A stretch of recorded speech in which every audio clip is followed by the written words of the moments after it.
Hi everyone, welcome back. We're at day 23. So we finished our conquest of Chad. Our next victim here is Nigeria.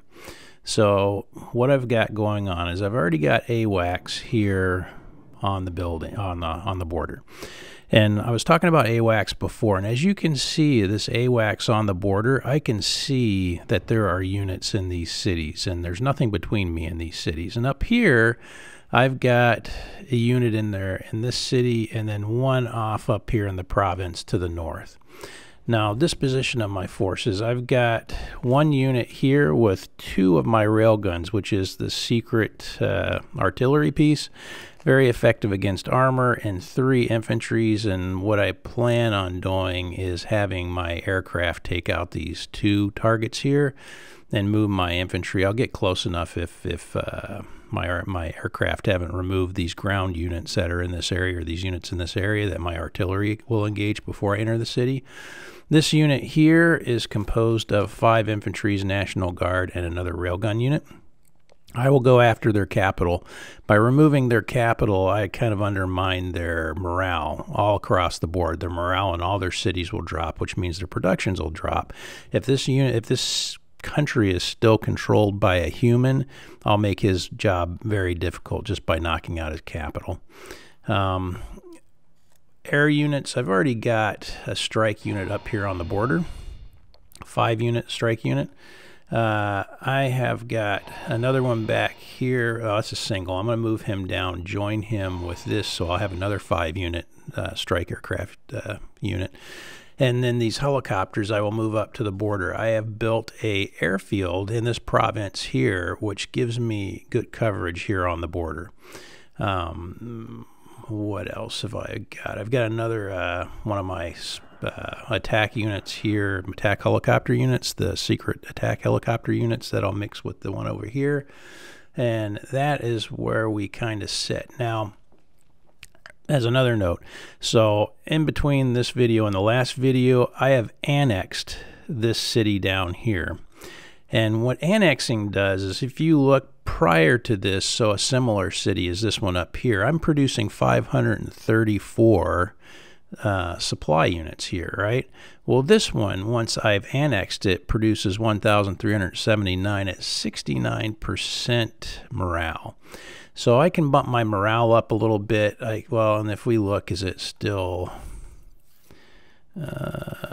morale's stable. So if I build a underground bunker here, that will improve my morale in this city another couple points, which will impact my production of money, supplies, and men for my army, or personnel. So I chose this city because it is the closest to my capital, and the closer you are to your capital, the higher your morale will be in these cities, and the higher your morale is, the higher your production is. So that's why I chose that particular city to annex, and plus I needed more supplies. I'm always running out of supplies, and I need to get as many supplies in as I can. So that is kind of where we sit. I have this National Guard unit up on their northern border. I had an AWACS already fly up and through here, and I didn't really see anything, so my idea is to have him run down through these larger sections and knock these out for me. But I'll get most of my points down here where these little tiny provinces are at.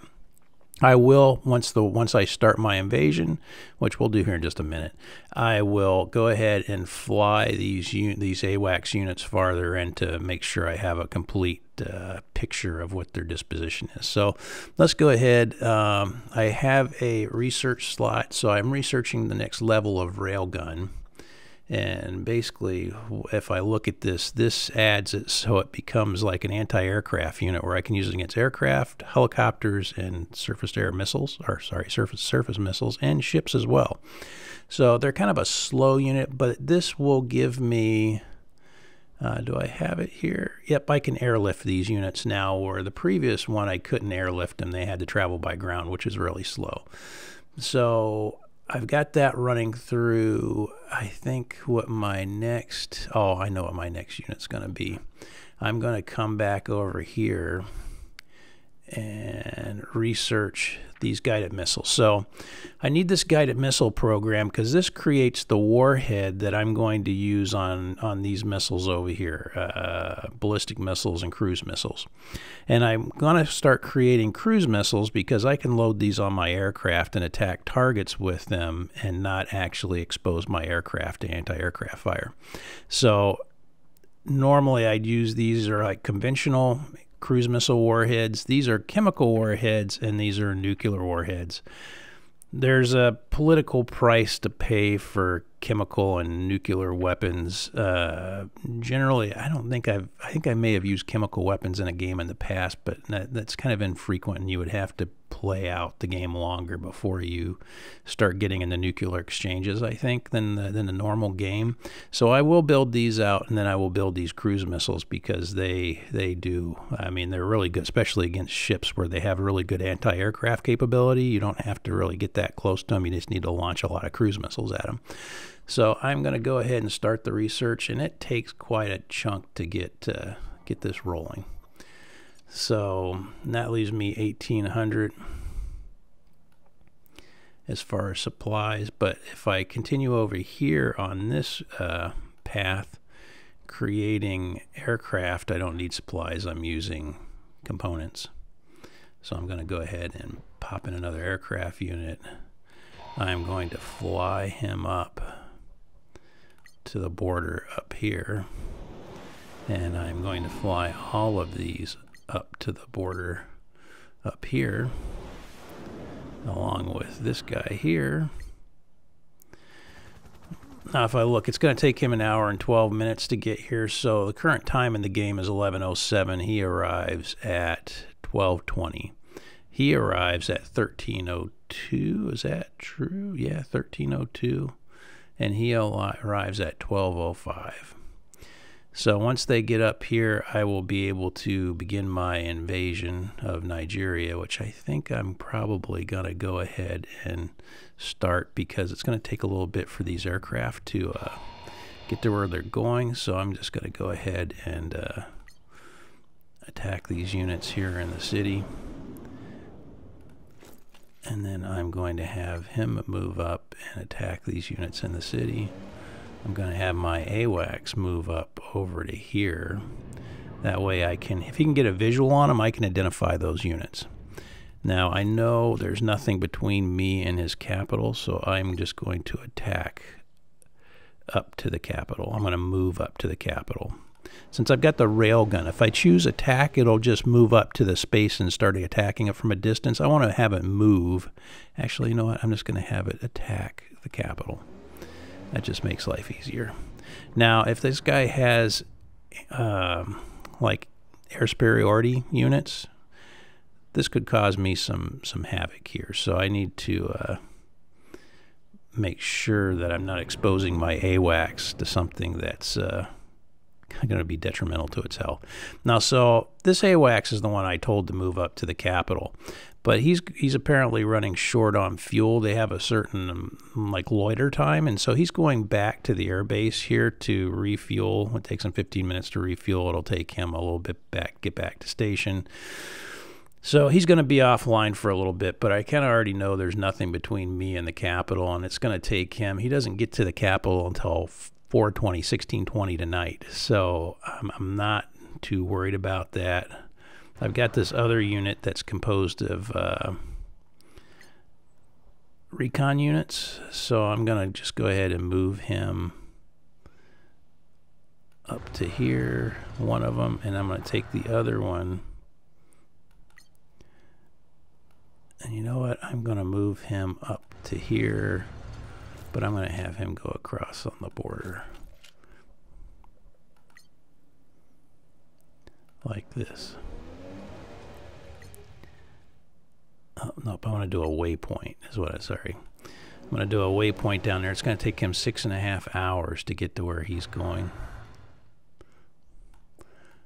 I'm going to have him just go ahead and meet him up there. It's going to take him another hour to get there after the other unit arrives. And so we've begun our invasion of Nigeria now. So let's wait. How much time do we have? So if you scroll over these units, it'll give you a time. So he's about a little under 3 minutes out before he's going to hit this ground target. And this guy is, he doesn't arrive on station until 11:20. So he's got 8 minutes before he comes over, and then we can probably see what these units are. And then he's moving up. He gets on station at 12:22, basically an hour from now. He's going to start shelling this city. Really, I picked this city to attack first to knock out for 2 reasons. First, it's the closest to the border, so I can get to it really fast. Second, it contains supplies, and I'm always looking for more supplies. Over here, the capital, he's close to the border, and it's his capital. It's going to undermine his morale, and plus he's also got these rare materials that you need for doing research and development and those sorts of things, so I'm after that. Let's come back over here. So I've still got 1,800 supply points to utilize. And so what I'm going to do, can I build any more of these? So I can't build any more of the flying lightnings. They have a limitation, I think, of 5. And I think your IGLA S45, you're limited to 3. So once you build those, you can't build any more of them. And I'm 3,100 short from building an infantry officer, which, so infantry officers, you put them with their your units, and so they have this attack and defense capability natively against armor and other units, but I think he goes through, hold on, does it tell you over here?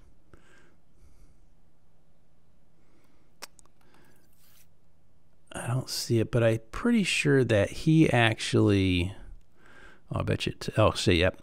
It gives your army a boost. So if you mix them with other units, right, it increases their speed by 15%. It increases their attack and defense by 20%. And so it just overall increases your stacks capability. So I need 3,100 supplies to build him. I've got 1,851, but I'm producing 326 an hour. And I'm not really using that much for upkeep, operations and maintenance. So I'm just going to hold on to that 1,800 until I get enough to build that infantry officer, and then I'm going to go ahead and crank him out. Now, if I look over here, so I definitely have a armored unit inside of this city over here that I'm hitting with this strike unit. So I need to be somewhat